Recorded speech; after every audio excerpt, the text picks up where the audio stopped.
इस टॉपिक में हम serial in parallel out register के बारे में पढ़ेंगे। इसको शॉर्ट में SIPO रजिस्टर भी बोलते हैं। फर्स्ट पॉइंट देखते हैं, number of clocks required to enter n bit data in n flip flop. इसका मतलब ये है कि अगर कोई रजिस्टर n फ्लिप फ्लॉप से मिलकर बनी होती है, यदि उसमें n bit data serially inter करना है तो n क्लॉक की ज़रूरत पड़ेगी।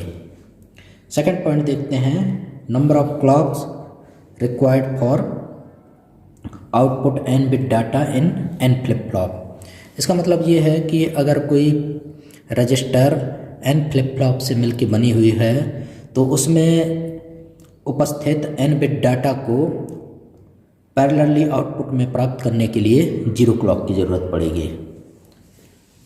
तो ये serial in parallel out register का ये डायग्राम है, जिसमें हम सीरियली 4 बिट डाटा को इंटर करेंगे और पैरेलली 4 बिट डाटा को प्राप्त करेंगे। इसके लिए हमने पहले से एक डायग्राम बना रखा है। हम इस 4 बिट के रजिस्टर के लिए 4 positive edge triggered D flip flop का यूज किए हैं और सभी को जो है एक कॉमन क्लॉक से कनेक्ट कर दिए हैं। इसका मतलब ये है कि प्रत्येक क्लॉक में चारों फ्लिप फ्लॉप का आउटपुट एक साथ चेंज होगा। इनिशियली सभी फ्लिप फ्लॉप को हमने इरेज मान लिया है। इनिशियली Q3 बराबर 0, Q2 बराबर 0, Q1 बराबर 0, Q0 बराबर 0। अब इस 4 बिट के रजिस्टर में 1111 4 बिट का जो डाटा है उसको सीरियली इंटर करेंगे और पैरेलली जो है 4 बिट डाटा को आउटपुट में प्राप्त करेंगे। हमने पहले से यहाँ डी फ्लिप फ्लॉप का ट्रुथ टेबल बना रखा है। एक बार देख लेते हैं ट्रुथ टेबल को। जब क्लॉक 0 है, डी की वैल्यू 1 या 0 कुछ भी हो जाए, नया आउटपुट पिछले आउटपुट के बराबर प्राप्त होगा। जब क्लॉक 1 है, डी की वैल्यू 1 या 0 कुछ भी हो जाए, नया आउटपुट पिछले आउटपुट के बराबर होगा। जब क्लॉक नेगेटिव एज प्राप्त होती है, तब डी की वैल्यू 1 या 0 कुछ भी हो जाए, नया आउटपुट पिछले आउटपुट के बराबर होगा। जब क्लॉक पॉजिटिव एज प्राप्त होती है, अगर इनपुट 0 है तब नया आउटपुट 0 प्राप्त होगा। जब क्लॉक पॉजिटिव एज प्राप्त होती है, इनपुट यदि 1 है तब नया आउटपुट 1 प्राप्त होगा। इसका मतलब ये है कि किसी पर्टिकुलर क्लॉक में डी फ्लिप फ्लॉप में जो इनपुट में दिया जाता है वही आउटपुट में प्राप्त होता है। इसमें देखते हैं, इनिशियली Q3 बराबर 0, Q2 बराबर 0, Q1 बराबर 0 और Q0 बराबर 0 होता है। तो Q3 बराबर 0 यहाँ लिख लेते हैं, Q2 बराबर 0 लिख लेते हैं, Q1 बराबर 0, Q0 बराबर 0 लिख लेते हैं।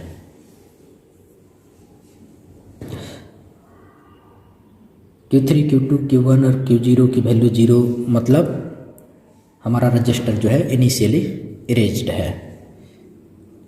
अब इस 4 बिट के डाटा को जो है सीरियली इस रजिस्टर में प्रत्येक क्लॉक के साथ इंटर करना है हमको। तो सबसे पहले इस वाले 1 को यहाँ लिख लेते हैं।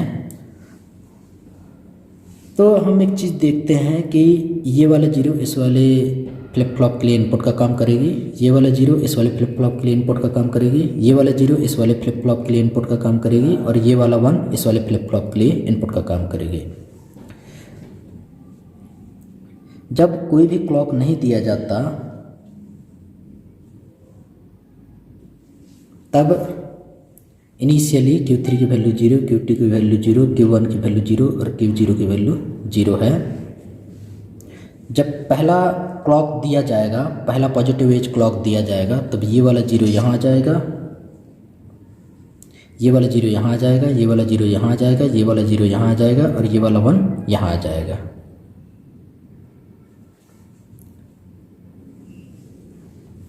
और इनपुट में इस वाले 1 को यहाँ लिख देंगे, इस वाले 1 को यहाँ लिख देंगे।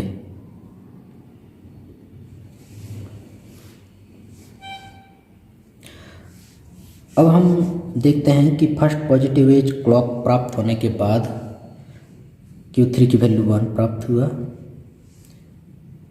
Q2 की वैल्यू 0 प्राप्त हुआ, Q1 की वैल्यू 0 प्राप्त हुआ और Q0 की वैल्यू 0 प्राप्त हुआ।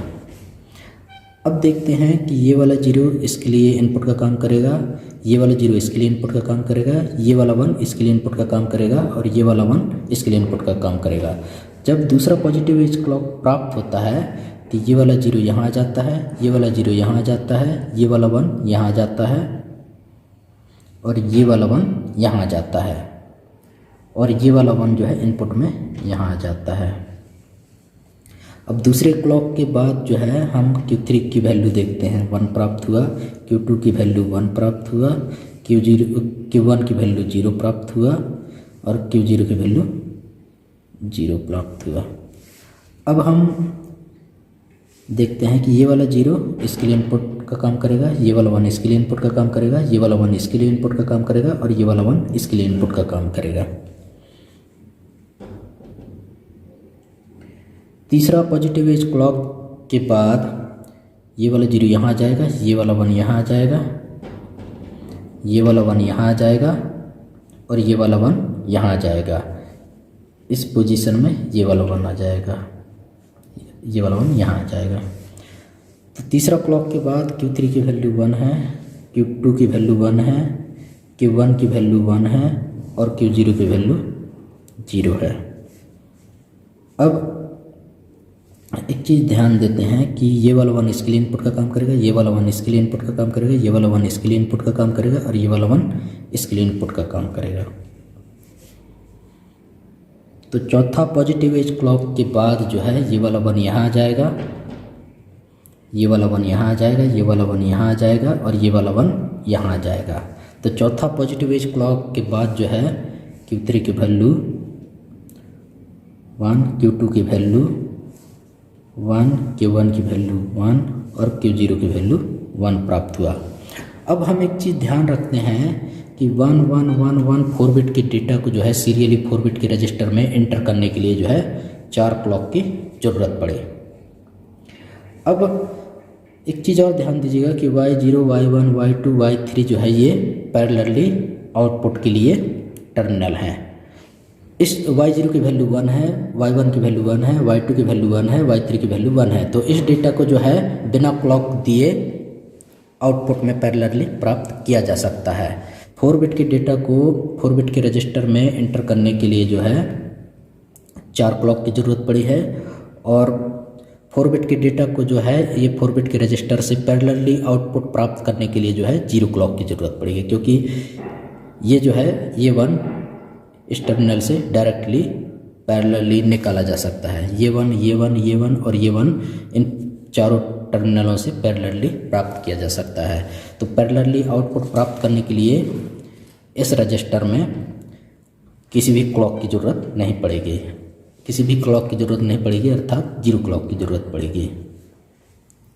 Thank you.